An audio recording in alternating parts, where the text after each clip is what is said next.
साम्राज्य न्यूज, सामान्यांचा असामान्य आवाज। 2 पेक्षा अधिक अपत्य असलेल्यांना स्थानिक स्वराज्य संस्थांची निवडणूक लढता येत नाही असा कायदा असताना अनेक जण 2 पेक्षा जास्तीचे अपत्य लपवण्याची शक्कल लढवतात।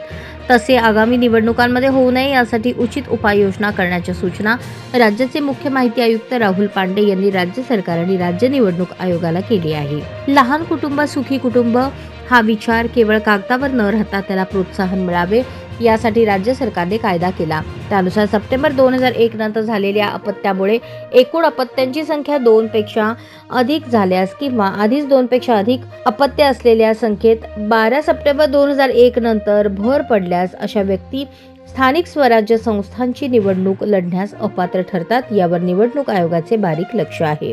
मुख्य माहिती आयुक्त पांडे यांच्याकडे नाशिक जिल्ह्यातील एक अपील याच विषयासंदर्भात सुनावणीला गेल्या आठवड्यात आले होते। त्यातच स्थानिक स्वराज्य संस्थांच्या निवडणुका पुढील 3 महिन्यात होणार असल्याने पांडे यांनी मुख्य सचिवांना पत्र लिहून एक मानक कार्यप्रणाली तयार करण्याची सूचना केली आहे।